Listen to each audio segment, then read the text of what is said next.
ஆடி அமாவாசை அப்படிங்கிறது முன்னோர்களை வழிபட வேண்டிய மிக மிக ஒரு முக்கியமான நாள் அப்படிங்கிறது நமக்கு தெரியும்.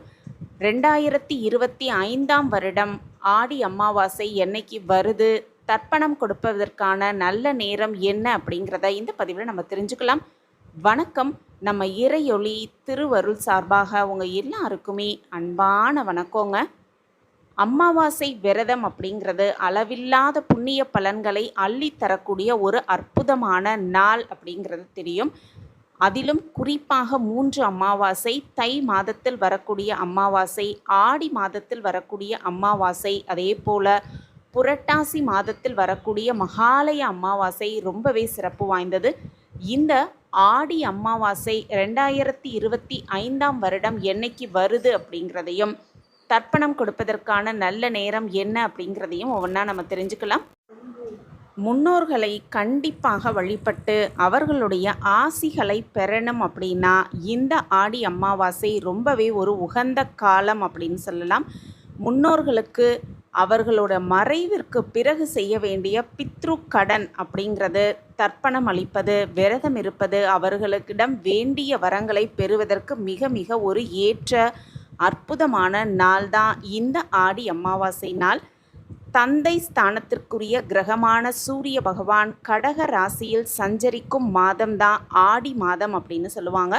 அந்த மாதத்தில் தாய்க்கு உரிய கிரகமான சந்திரன் தனது சொந்த வீடான கடகத்தில் ஆட்சி பெற்று சஞ்சரிக்கும் நாள் தான் ஆடி அமாவாசை நாள். அதனால தான் இந்த நாளில் நமக்கு முன்பு வாழ்ந்து மறைந்து முக்தி பெற்ற முன்னோர்களை நினைத்து வழிபட வேண்டியது ரொம்ப ரொம்ப அவசியமான ஒன்று அப்படிங்கிறதுனால இப்படி நம்ம வழிபாடு செய்வதால் நிறைவேறாத ஆசைகள், சாபங்கள், இப்படி பித்ரு லோகத்தில் இருக்கும் நம்ம முன்னோர்களின் ஆன்மாக்களுக்கு சாந்தி கிடைக்கும் அப்படிங்கிறது நம்பிக்கை. முன்னோர்கள் வேறு ஒரு பிறவி எடுத்திருந்தாலும் கூட அவர்கள் அந்த பிறவியிலும் நற்கதியை பெற வேண்டும் அப்படின்னு வேண்டிக் கொள்ளும் சிறப்புக்குரிய நாள்தான் இந்த ஆடி அமாவாசை திருநாள். இந்த நாளில் முன்னோர்களுக்காக நம்ம செய்யும் வழிபாடு, தான தர்மங்கள், தர்ப்பணங்கள், இது எல்லாமே தலைமுறை தலைமுறையாக நம்மிடம் இருக்கும் பாவங்கள், சாபங்கள், இது எல்லாத்தையுமே போக்கும் அப்படின்னு நம்பப்படுது. இந்த அற்புதமான நாள் என்னைக்கு வருது அப்படின்னு பார்த்தோன்னா 2025ஆம் வருடம் ஆடி அமாவாசை ஜூலை 24ஆம் தேதி வருது. ஜூலை 24ஆம் தேதி அதிகாலை 2 மணி முதல் அமாவாசை திதி துவங்கி ஜூலை 25ஆம் தேதி அதிகாலை 12:36 மணிக்கு இந்த அமாவாசை திதி முடிவடையுது. ஜூலை 24 தான் ஆடி அமாவாசையாக நம்ம முன்னோர்களை வழிபாடு செய்வதற்கு ஒரு அற்புதமான நாளாக நம்ம எடுத்துக்கொண்டு, அந்த ஆடி அமாவாசை நாள் ஜூலை 24ஆம் தேதி சூரியன் உதயமாவதற்கு முன்பாகவே இந்த தர்ப்பண காரியங்களை செய்து விடுவது ரொம்ப ரொம்ப ஒரு சிறப்பான விஷயம் அப்படின்னு சொல்லுவாங்க. அதே போல் சூரியன் உதயமாவதற்கு முன்பாக 6 மணிக்கு முன்பாகவே இந்த தர்ப்பண காரியங்களில் நீர்நிலைகளில் போய் செய்வது மிக சிறப்பான ஒரு புண்ணிய பலனை நமக்கு பெற்றுக் கொடுக்கும் அப்படிங்கிறது உண்மை. ஆடி அமாவாசை நாளில் எள்ளும் தண்ணீரும் இறைப்பது, தர்ப்பையும் அளிப்பது அளவில்லாத புண்ணியத்தை பெற்றுத்தரும் அப்படிங்கிறது உண்மை. புற்களில் தர்ப்பை புல் அப்படிங்கிறது ரொம்ப ரொம்ப விசேஷமான புல் அப்படின்னும், தானாகவே தோன்றி நிலத்தில் வாடாமலும் நீரில் அழுகாமலும் இருக்கும் தன்மை கொண்டது தான் அந்த தர்ப்பை புல். அதனால தான் அதில் முன்னோர்களின் ஆத்மாவை ஆவாகனம் செய்து வழிபடுவது அந்த புல்லுக்குரிய கூடுதல் சிறப்பு. அமாவாசை, கிரகணம் போன்ற காலங்களில் தர்ப்பை புல்லின் ஆற்றல் ரொம்ப ரொம்ப அதிகமாக இருக்கும் அப்படின்னும், அதனால தான் அந்த புல்லை பயன்படுத்தி தர்ப்பணம் கொடுக்குறாங்க அப்படிங்கிறத அந்த புல்லிற்குரிய கூடுதல் சிறப்பு. நம்ம முன்னோர்களுக்கு செய்ய வேண்டிய பித்ரு கடன்களை அமாவாசை நாட்களில் தவறாமல் நம்ம செய்தோன்னா பித்ரு தோஷங்கள்லேருந்து விடுபட முடியும்.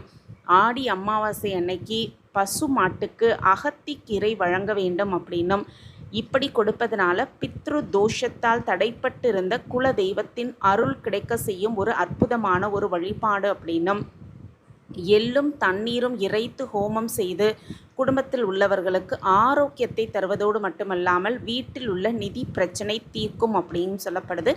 நம்மளுடைய பிரச்சனைகள் தீர்வதற்கு வழிபடும் பல்வேறு தெய்வங்கள், இஷ்ட தெய்வங்களின் அருள் கிடைக்கணும் அப்படின்னாலும், குல தெய்வத்தின் அருள் நமக்கு கிடைக்கணும் அப்படின்னாலும் முதல்ல பித்ருகளோட ஆசி நமக்கு வேணும். அந்த பித்ருக்களோட ஆசிகளை முழுவதுமாக பெற்றுக்கொள்ள ஒரு அற்புதமான நாள் தான் இந்த ஆடி அமாவாசை.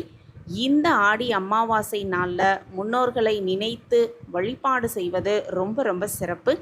வீடு தேடி வரும் நம்ம முன்னோர்கள். அமாவாசையில் 3 அமாவாசை ரொம்ப ரொம்ப முக்கியத்துவம் வாய்ந்தது. அந்த 3 அமாவாசைகளிலும் ரொம்ப ரொம்ப முக்கியத்துவம் வாய்ந்த இந்த ஆடி அமாவாசை வருவது கூடுதல் சிறப்பு. ஆடி முதல் மார்கழி முடிய உள்ள காலத்தில் நம்ம முன்னோர்களான பித்ருகள் நம்மை பார்ப்பதற்காக இந்த உலகத்துக்கு வராங்க அப்படின்னும், அவர்கள் பித்ரு லோகத்திலிருந்து புறப்படும் நாள் தான் அந்த ஆடி அமாவாசை. அதனால் அவர்களை நம்ம நினைவில் வைத்திருக்கிறோம் அப்படிங்கிறத தெரிவிப்பது போலவும், அவர்களை பூமிக்கு வரும்படி அழைப்பு விடுப்பது போலவும் ஆடி அமாவாசை அன்னைக்கு அவர்களுக்கு தர்ப்பணம் கொடுக்க வேண்டியது அப்படின்னு சாஸ்திரத்தில் சொல்லப்பட்டிருக்கு. ஆடி அமாவாசை நாளில் முன்னோர்களை வரவேற்பதற்காக அவங்களுக்கு பிடித்த உணவை தயார் செய்து அவர்களுக்கு படையலாக வைத்து, அதற்கு பிறகு காகத்துக்கு உணவு வைத்து வீட்டில் இருக்கிறவங்க எல்லாருமே அந்த உணவை பிரசாதமாக எடுத்துக்கொள்ளலாம். இந்த மாதிரி ஆடி அமாவாசை நாளில் முன்னோர்களை நினைத்து வழிபாடு செய்து சிறப்பான பலன்களை பெற்று கொடுத்து சகலவிதமான நலன்களையும் பெற்று சீரும் சிறப்புமாக வாழலாம். அதே போல் ஆடி அமாவாசை நாளில் செய்ய வேண்டிய தானம் ரொம்ப ரொம்ப முக்கியமாக சொல்லப்பட்டிருக்கு. பித்ருகளுக்கு திதி கொடுத்த பிறகு ஏழைகளுக்கு, பசியால் வாடுபவர்களுக்கு அன்றைய தினம் அன்னதானம் கொடுப்பது ரொம்ப ரொம்ப சிறப்பு. அதே போல் ஆடி அமாவாசை நாளில் வஸ்திர தானமும் கொடுப்பது, தேவைப்படுபவர்களுக்கு வஸ்திர தானம் கொடுப்பது ரொம்ப ரொம்ப சிறப்பு. ஆடி அமாவாசை நாளில் வஸ்திரம் புதியதாக வாங்கி தேவைப்படுபவர்களுக்கு அது தானமாக கொடுக்கும் பொழுது அனைத்து விதமான நலன்களையும் பெற்றுக்கொள்ளலாம் அப்படிங்கிறது உண்மை. அதே போல் அன்றைய தினம் பசு மாட்டுக்கு கண்டிப்பாக வாழைப்பழம், அகத்திக்கீரை, பச்சரிசி, வெல்லம் கலந்து அந்த ஒரு உணவை பசுமாட்டிற்கு தானமாக வழங்கி, அந்த பசுமாட்டிற்கு மஞ்சள் குங்குமம் வைத்து, பசுமாட்டிற்கு பின்புறத்திற்கும் மறக்காமல் மஞ்சள் குங்குமம் வைத்து மாட்டிடமிருந்து ஆசிர்வாதத்தை முழுமையாக நம்ம பெற்றுக்கொண்டோம் அப்படின்னா முன்னோர்களின் பரிபூரண ஆசிர்வாதம் முழுமையாக நமக்கு கிடைக்கப்பெற்று சகல சௌபாக்கியத்தோடு வளமாகவும் நலமாகவும் வாழலாம். இந்த பதிவு உங்களுக்கு பயனுள்ள பதிவாக இருக்கும் அப்படின்னு நான் நம்புகிறேன். நம்ம சேனலில் நீங்கள் ரொம்ப ரொம்ப ஆதரவு கொடுத்துக்கிட்டு வரீங்க. எனக்கு ரொம்ப ரொம்ப சந்தோஷம். உங்கள் ஆதரவு மென்மேலும் கிடச்சிக்கிட்டே இருக்கும் அப்படிங்கிற நம்பிக்கையோட மீண்டும் ஒரு புதிய பதிவில் பார்க்கலாம். இந்த பதிவு உங்களுக்கு பிடிச்சிருந்ததுன்னா மறக்காமல் லைக் பண்ணுங்கள், ஷேர் பண்ணுங்கள், அப்படியே ஒரு கமெண்ட்டையும் போட்டுருங்க. உங்கள் கமெண்ட் தான் எங்களுக்கு மிகப்பெரிய ஒரு ஊக்கமாகவே இருக்கும். மீண்டும் ஒரு புதிய பதிவில் பார்க்கலாம். நன்றி, வணக்கம்.